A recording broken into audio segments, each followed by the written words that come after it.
Good morning, everybody. I'm Yang. Welcome to our Tea House program. Our guest today is Mr. Zhouxizhou, the Associate Director at the Cambridge Energy Research Associates, or CERA. Mr. Zhouxizhou, IHS Cambridge Research Associates Associate Director, Asia Gas and Power, is a core member of IHS CERA's research and consulting team in Asia and manages the flagship China Energy Service. He also leads IHS CERA's China Power practice and covers the key fuels and technologies, including coal, gas and renewables. Prior to joining IHS CERA, he was a consultant engaged in regulatory and energy economics projects at Industrial Economics Incorporated based in Boston. He was also a research analyst at the World Resources Institute in Washington, D.C., where he focused on energy and transportation in developing Asia and Latin America. Fluent in Mandarin Chinese and proficient in Spanish, Mr. Zhou holds a Bachelor of Arts degree from Yale College and a Master of Environmental Management qualification from the Yale School of Forestry and Environmental Studies. Good morning, Mr. Zhou. Welcome to our program. Good morning, Yang. Thank you. Well, do you like tea? Yeah, I do like tea. I drink tea every day. What kind of tea is your favorite? I like green tea a lot. I also drink black tea. Okay, today I'm going to make Biluochun for you. Oh, that sounds great.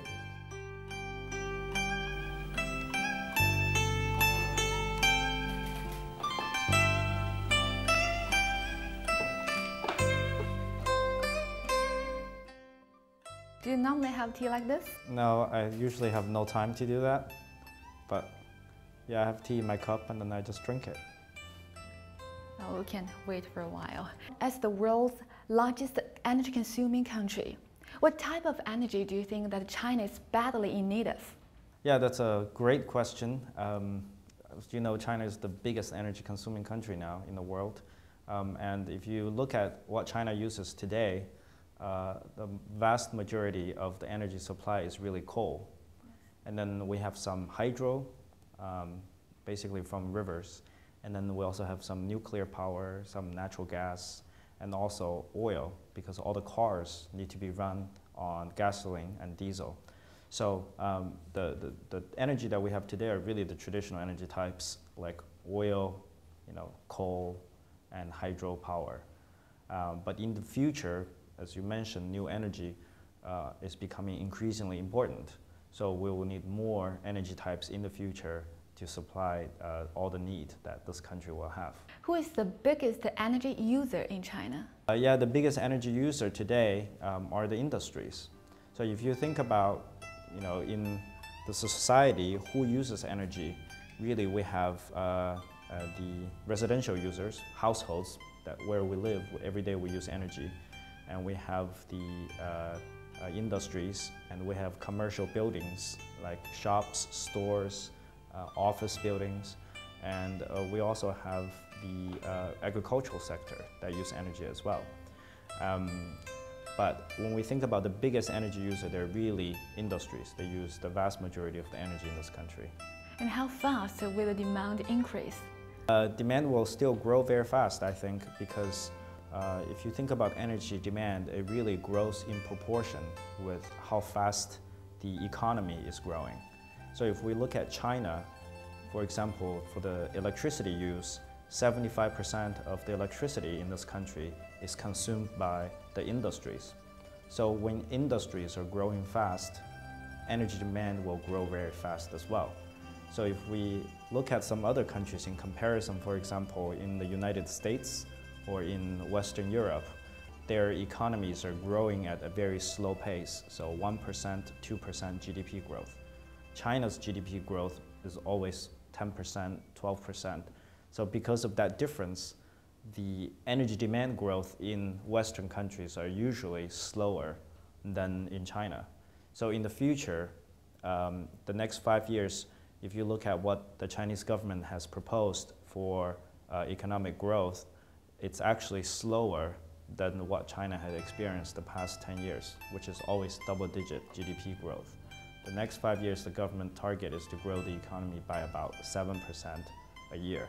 So that's quite a bit lower than the history that we've had. And because of that, energy demand will also slow down a little bit. but it will still be, for example, electricity. We think that electricity will still grow about 10% a year in the next few years. So that means that we will need a lot more supply sources, a lot more power plants to help supply that electricity growth. Okay, thank you very much. Let's have a rest and have a cup of tea. Yeah.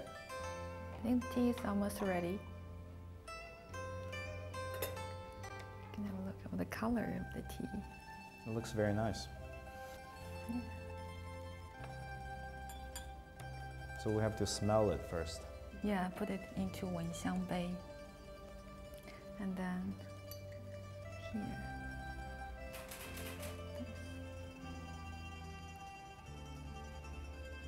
Okay, smell it. Have to smell it. Very good. Try it. Very good tea. Better than what I have.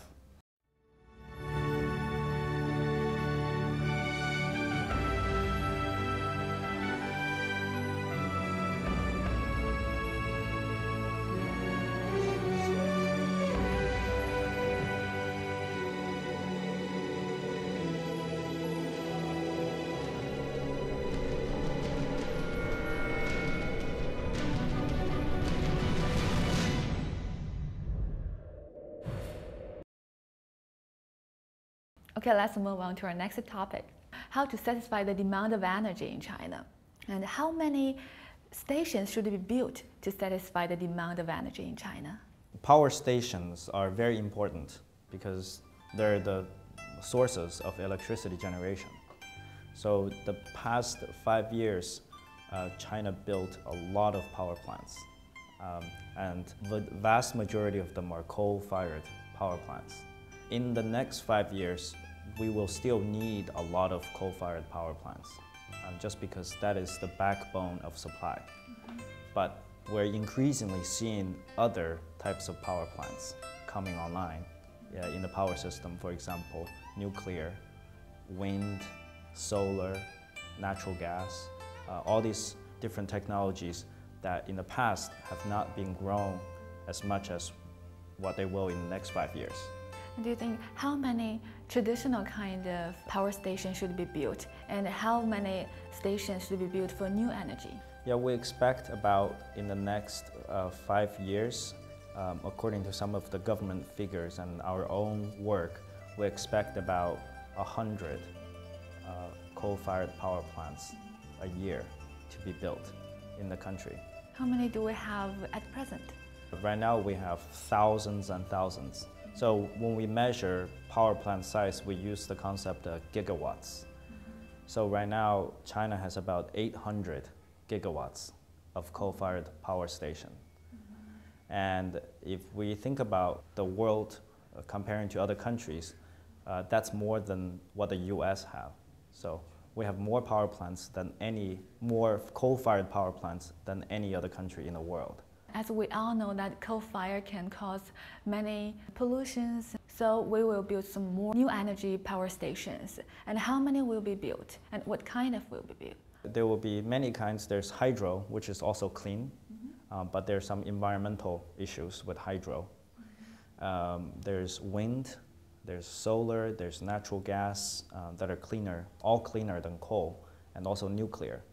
So if we think about hydro, Three Gorges Dam, do you know the Three Gorges project?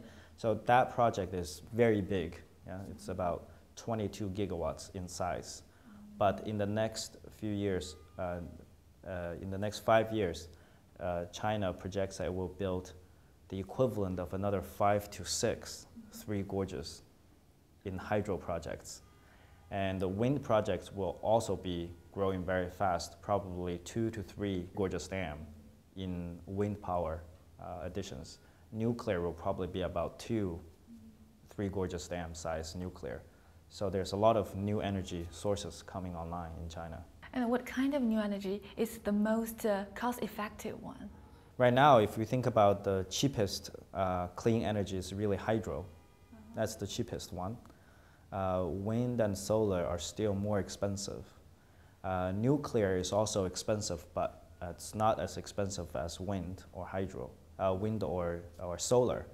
But if you look at the support that the government has offered to the power industry, the government is giving every supply source support. All the new energy types, the government is giving them support. Our potential audience will be some international investors to China in this industry. And what kind of suggestion to them? I think, for any international investor, they'll have to look at the sector and think about whether or not, first, the supply and demand fundamentals will work out, if there is demand for that sector, and secondly, how much financial support they will get from the government. Because a lot of the new energy types, as I mentioned, are more expensive than coal. So you will need some form of support from the government to make sure that you will still make money when you do these projects. So I would advise them to look at both market conditions as well as government support. And which kind of new energy is the most profit-making as well as environmentally friendly? I would say right now, probably hydro and wind are the ones that have potential, but nuclear as well. If you don't think about the nuclear waste issue, nuclear is carbon-free.